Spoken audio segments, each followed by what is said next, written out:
লিখছি। তা কাকে চিঠি লিখছো শুনি শুনি? আমার শাশুড়ি মাকে লিখছি গো গিন্নি। আমার মাকে হঠাৎ চিঠি লিখছো কেন? এক সপ্তাহ পরেই তো জামাই ষষ্ঠী, তাই মন্ত্রীমশাই সব আবদারগুলো একে একে লিখে ফেলেছেন। তুমি আমার মায়ের কাছে আবার কি আবদার করছো বলো তো? বেশি কিছু না, ওই আমাকে চিঠি পাঠিয়ে নিমন্ত্রণ করতে হবে, তারপর সাদা ঘোড়ায় করে নিয়ে যেতে হবে আমাকে, 3 দিন আদর যত্ন করে খাওয়াতে হবে, সোনার আংটি, ময়ূরপঙ্খী ধুতি, সোনার বোতাম, গলার হার, এই সব উপহার দিতে হবে। তুমি কি পাগল হয়ে গেছো? আমার মায়ের কাছে এত কিছু হ্যাংলার মতন চাইছো কেন? দেখো গিন্নি, আমি তো কৃষ্ণনগরের মন্ত্রী, আমার তো একটা আভিজাত্য আছে। আমাকে এরকম রাজকীয় ভাবে নিমন্ত্রণ না করলে আমি এবারে মানবো না। আমার মা এসব পারবেন না। আমি ওই শুধু আম, লিচু, কাঁঠাল খেয়ে জামাই ষষ্ঠী কাটাতে পারবো না। তাহলে তোমাকে যেতে হবে না, আমি একাই চলে যাব। কি জামাই ছাড়া জামাই ষষ্ঠী? হ্যাঁ হ্যাঁ, আমি আগামীকাল সকালেই চলে যাব। এই পোড়া কপালে সংসারে যত কম থাকা যায় ততই ভালো।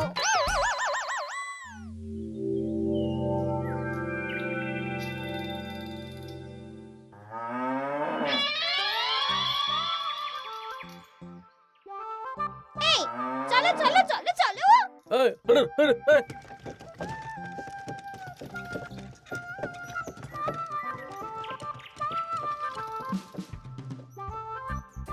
এটা আমার সাথে কি হলো রে বটা ঘটা? লোভে পাপ আর পাপে চাপ হয়ে গেল।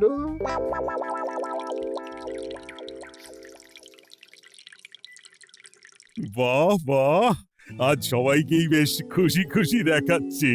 সামনেই তো সবাই শ্বশুর বাড়ি খেতে যাবে, তাই মুখে এত হাসি খুশি ভাব মহারাজ।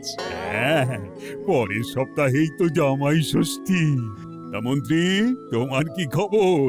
আমারও ভালোই খবর। তুমি এত চুপচাপ কেন?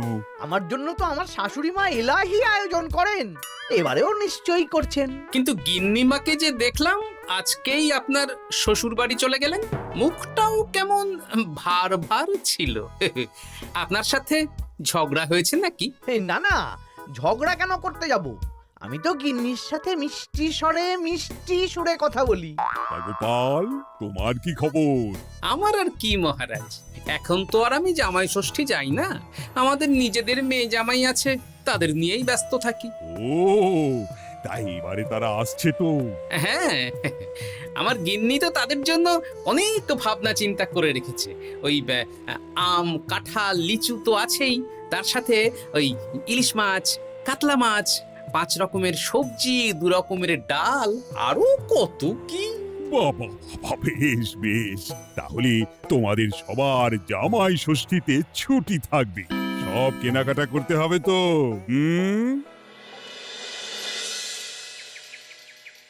মাথাটা খারাপ হয়ে যাচ্ছে রে, সবাই চব্যচস্য খাবে। মন্ত্রীমশাই, এই তো সুযোগ। কিসের সুযোগ? আমি বলতে চাইছিলাম যে এই সময় সব সভাসদেরাই তো জামাই ষষ্ঠীর নিমন্ত্রণ রক্ষা করতে শ্বশুর বাড়ি যাবে, আর সবাই কিছু না কিছু কিনে নিয়ে যাবে। হ্যাঁ, শাড়ি, গয়না, মিষ্টি। আর গোপাল তো ওর জামাইয়ের তদবির করতেই ব্যস্ত থাকবে। গোপালও কেনাকাটা করবে, তাই এই সুযোগটা হাতছাড়া করা যাবে না। হ্যাঁ, সবাই হাত খুলে খরচ করে কেনাকাটা করবে, আর আমি ওই কেনাকাটায় ভাগ বসাবো। একদম এইটাই বলতে চাইছিলাম। শোন, তোরা শুধু ভাবনা চিন্তা করে নে কিভাবে কুচির কাজটা করা হবে। আমি আগামীকাল রাজসভায় একটু বিশদে জেনে নেব যে কে কি কবে কিনছে। কেমন? বেশ, তাহলে তো কাজ আরো সোজা হয়ে গেল। আমরা সোজা কাজ করব, আপনি মজা নেবেন। একদম।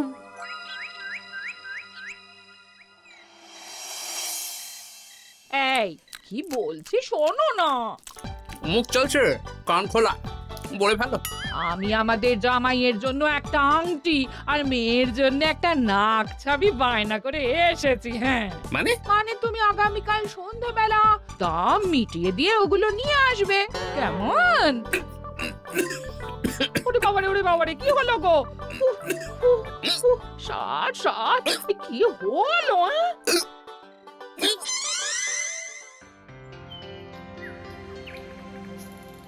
তোমার মুখ ওরকম বাংলার পাঁচের মতো হয়ে আছে কেন? আর বলবেন না মহারাজ, গিন্নি আমাদের মেয়ে জামাইয়ের জন্য একটা আংটি আর একটা নাক ছাবি বায়না করে এসেছে। আজ সন্ধেবেলা আবার সেগুলো নিয়ে আসতে হবে। গোপাল তাই খরচের ভয়ে পাগল হয়ে যাচ্ছে। তা বাকিদের কেনাকাটা কত দূর? আমি ভাবছি ওই আগামীকাল দুপুরেই সব কেনাকাটা করে নেব। শ্বশুর মশাইয়ের জন্য ধুতি, শাশুড়ি মায়ের জন্য ভালো শাড়ি, হ্যাঁ, আর তারপর ওই ফল মিষ্টি আরো অনেক কিছু, হ্যাঁ, সব কিনতে হবে।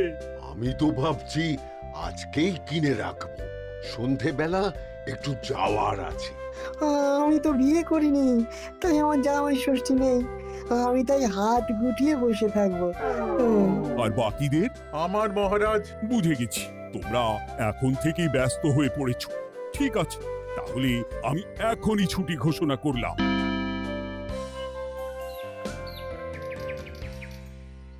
আরে আমার আজকের ভাগ্যটা এতটাই চওড়া যে রাজসভায় শুরুতেই ওই আলোচনা শুরু হয়ে গেল। মানে মানে গোপালের মুখ ভার ছিল, নিজেই কারণ বলে দিল যে আজকে সন্ধ্যাবেলা জামাই আর মেয়ের গয়না কিনতে যাবে। আচ্ছা, আর বাকিরা? বাকিদের ব্যাপারও জেনে নিয়েছি। আমি একটা তালিকা বানিয়ে রেখেছি। কিসের তালিকা? এই যে কে কখন কি উপহার কিনতে যাবে।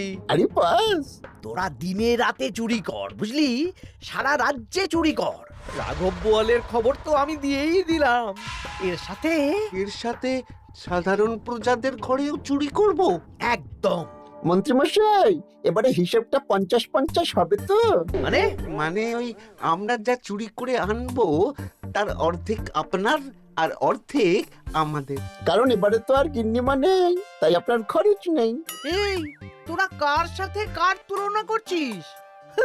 আমি এই রাজ্যের মন্ত্রী, তোদের কাজ দিচ্ছি, এটাই তোদের অনেক ভাগ্যের ব্যাপার। হ্যাঁ হ্যাঁ না হ্যাঁ, যা পাওয়া যাবে তার 80 ভাগ আমার আর 20 ভাগ তোদের। তোরা দুজনে ওই 10-10 করে নিস, যদি না পোষায় বলে দিস। আরে বাবারে, না না, ঠিক আছে, আপনার শর্তেই রাজি। তোরা চুরি করবি মুখ ঢেকে বা মুখে কালো রং করে, আর গায়ে হাতে তেল মেখে নিবি, ভুলিস না। আচ্ছা মন্ত্রী মশাই, মনে থাকবে। বুঝলে রানী, আমি সব সভাসদদের আজকে থেকেই জামাই ষষ্ঠীর ছুটি দিয়ে দিয়েছি। ভালোই করেছেন। চলুন না, আমরাও আগামীকাল বেরিয়ে পড়ি। হ্যাঁ, তাহলে তো ভালোই হয়। সারা দিন রাত এত কাজের চাপ, এত হিসেব নিকেশ, কয়েকদিন একটু ঘুরে এলে মাথাটা হালকা হবে। তাহলে মহারাজ, আমি এখনই সব গুছিয়ে রাখতে বলছি। কাল সকাল সকাল বেরিয়ে পড়ব। বেশ বেশ, তাই করো, সেটাই ভালো হবে।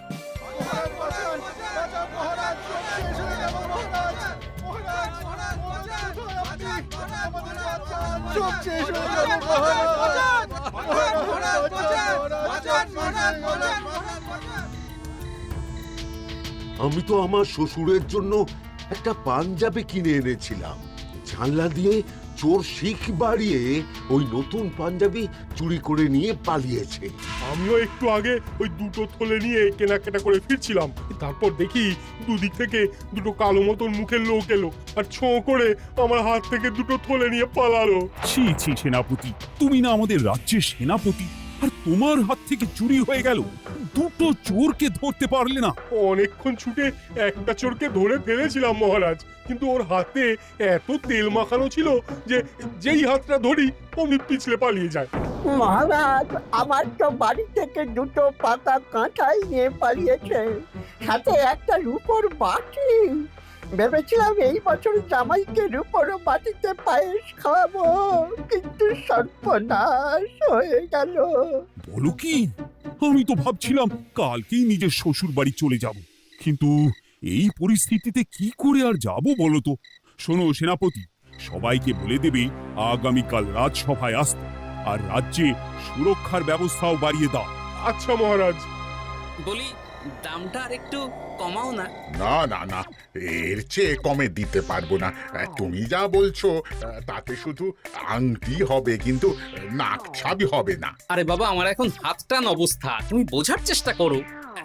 এক কাজ করো, আমাকে আমাকে তুমি ধারে দিয়ে দাও। আমার কাছে গয়না কেনার একটাই মূল মন্ত্র, আজ নগদ কাল ধার। হয় নগদ দাও, নইলে খালি হাতে যেতে হবে। বেশ, আমি তাহলে কালকেই আসবো, ধারে নিয়ে যাব। হ্যাঁ, বাবা রে বাবা, কি শেয়ানা বুদ্ধি! উহ,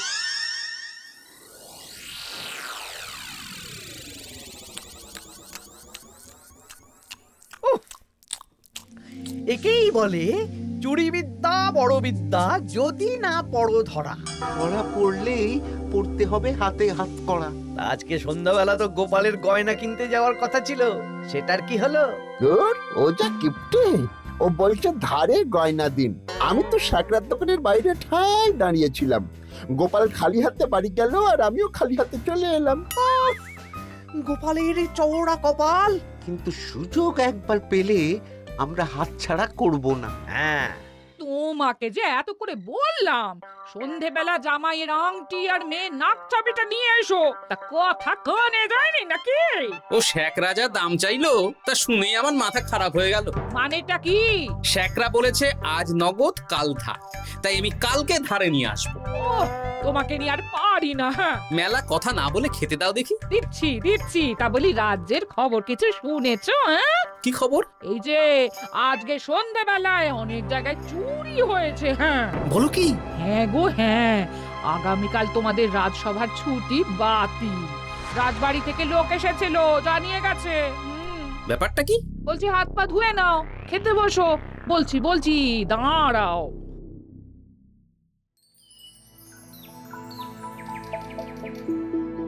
রাজ্যে এতগুলো লোকের বাড়ি থেকে চুরি হয়ে গেল।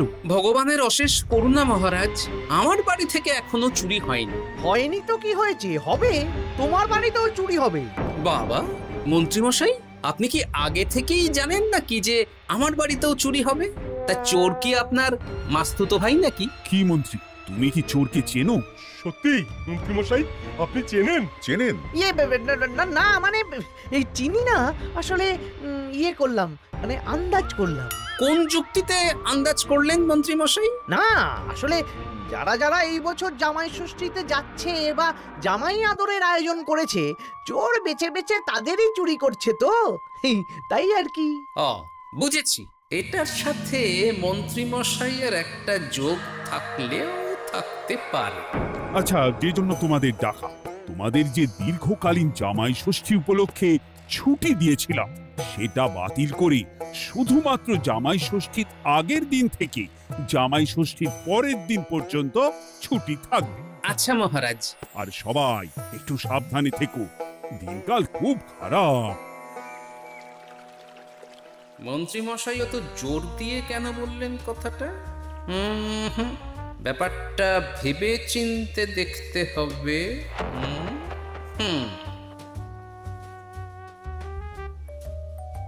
এই তো পুটি, এই পুটি, শোন। বলো। বলছি, তুই বাড়ি যাচ্ছিস তো? হ্যাঁ গো দাদু। শোন না, তোর বাবাকে একবার দুপুরবেলা আমার সাথে দেখা করতে বলিস তো। আচ্ছা দাদু, ঠিক আছে, আমি বলে দেব। বেশ, এই তাড়াতাড়ি আসতে বলিস, কিন্তু বেশি দেরি যেন না করে। ঠিক আছে গো দাদু, বলে দেব।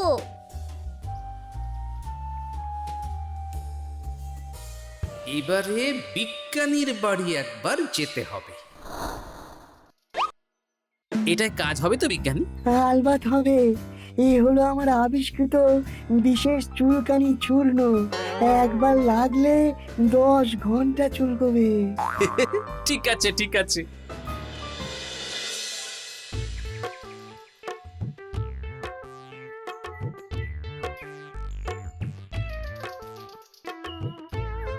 ও গোপাল দাদা, তুমি আমাকে ডেকেছো? হ্যাঁ, শোনো পুটির বাবা, তোমাকে একটা কাজ করতে হবে। বলো কি কাজ? তুমি আজ বিকেলে আমাকে একটা বড় ঝুড়িতে সবজি দেবে। শুধু সবজি না, সবজির সাথে ওই ফল মূল মাছ সবকিছু টাটকা না হলেও চলবে। সেটা আবার কেন? সে পরে বলবো। আচ্ছা গোপাল দাদা।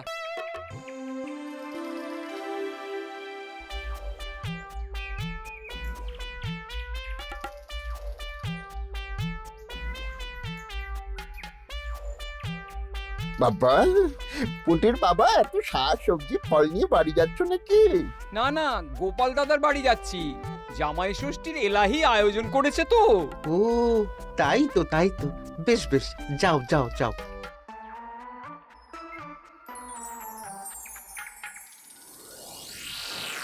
বলিস কি রে? হ্যাঁ, নিজের চোখে আমরা দেখে এলাম। যে পরিমাণ শাক সবজি ফল আছে সেই সব দিয়ে আপনার ওই 1 সপ্তাহ চলে যাবে। তাহলে এই সুযোগ হাতছাড়া করা যাবে না। আজকে ওঁত পেতে থাকবি, কোন রকম সুযোগ পেলেই নিয়ে আসবি। আচ্ছা মন্ত্রী মশাই। এই এসব তুমি কি মেশাচ্ছ ঝুড়িতে? হ্যাঁ, চুপ, এটা চোরের দাওয়াই। এখন এই ঝুড়ি এখানেই থাকবে। যদি মন্ত্রীর কথা মতন চোর বাবাজি নিলেই ফাঁসবে। যাও যাও, আমার জন্য একটু মুড়ি বাদাম নিয়ে এসো, যাও।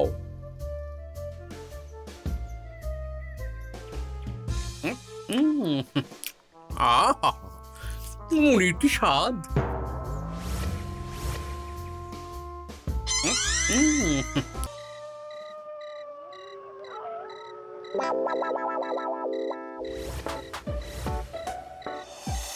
এই কটা সবজি ফলগুলো আমাদের জন্য অপেক্ষা করছে, দেখ দেখ। এ তো দারুণ সুযোগ। দরজা জানালা ভাঙার, শীত কাটার কোনো ব্যাপার নেই। ঠিক, তাহলে আর দেরি কেন, চল।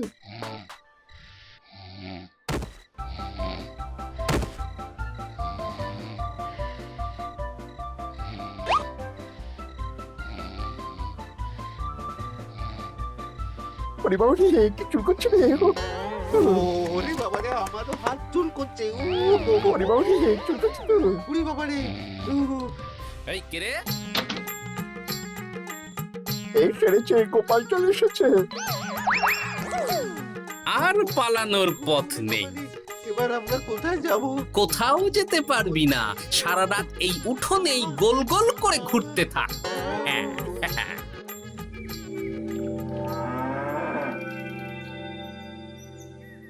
ও এখনো বেটারা এলো না। ওরা ধরা পড়ে গেল না তো? ধরা পড়ে আমার নাম বলেনি তো? না না, আজ আর রাজসভায় যাব না। বলবো বলবো হ্যাঁ, আমার শরীর খারাপ, আমি চুরির কিচ্ছু জানি না। হ্যাঁ,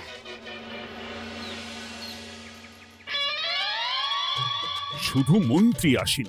মন্ত্রী মশাই ভয়ে আসেননি মহারাজ।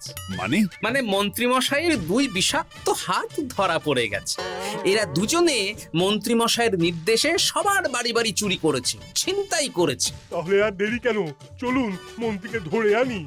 এ না হয় ধরবেন, কিন্তু উনি যদি অস্বীকার করেন, কারণ চুরির সময় উনি তো উপস্থিত ছিলেন না, যদি বটা ঘটার কথা অস্বীকার করেন। সে ভাবনাও আমার ভাবা আছে। শোন বটা ঘটা,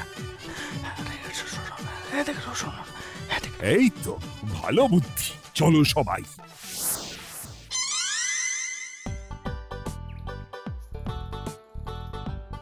ও মন্ত্রী মশাই। আরে বটার গলা না, দাঁড়া, দরজা খুলছি। না না, খবরদার না, এখন দরজা খুলবেন না। আরে কেন? দরজা খুললে কি হবে? বলছি তো খুলবেন না, আমরা এখান থেকেই কথা বলবো। তোদের চিন্তায় আমি পাগল হয়ে যাচ্ছিলাম। তোদের যে গতকাল সন্ধ্যাবেলা গোপালের বাড়িতে চুরি করতে পাঠালাম, সেটার কি হলো? সেটা আমি পরে বলবো। আগে বলুন, আপনি আজ রাজসভায় যাননি কেন? আরে ভয়ে ভয়ে, আমি ভাবলাম তোরা ধরা পড়ে গেছিস। এবার আপনি দরজা খুললেই দেখতে পাবেন আমরা কি এনেছি। একবার বলে দরজা খুলুন, একবার বলে খুলবেন না। কি হচ্ছেটা কি বটা? এ কি? মন্ত্রী, তাহলে তুমি সেই চোরের মাথা। মানে মাস্তুতো ভাই, আমার চালে সব নিজের মুখে স্বীকার করে নিলেন, আর কিছু না বললেও হবে। না না না না না না, আরে ওই তো আমার চুরি যাওয়া জিনিস। ওই তো আমার শ্বশুর মশাইয়ের ঢিলে করা পাঞ্জাবি। সেনাপতি, মন্ত্রীকে আর বটা ঘটাকে কারাগারে নিয়ে গিয়ে আচ্ছা সে ধোলাই দাও। একদম মেরে জামাই আদর করব। চলুন। আমার ধরা পড়ে গেলাম। এবার সবার ছুটি, যাও যাও আনন্দ করো, খাও আর খাওয়াও।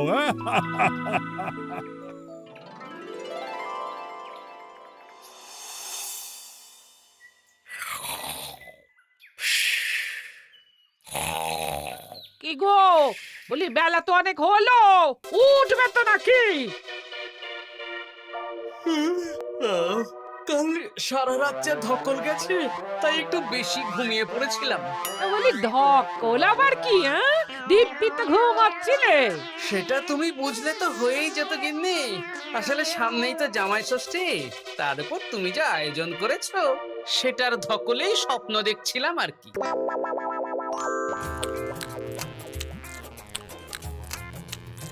জমানো দই, দমদমাট খাবার, দারুণ হয়েছে রান্না। জমজমাট জামাই ষষ্ঠী, শুরু হবে আমার কান্না।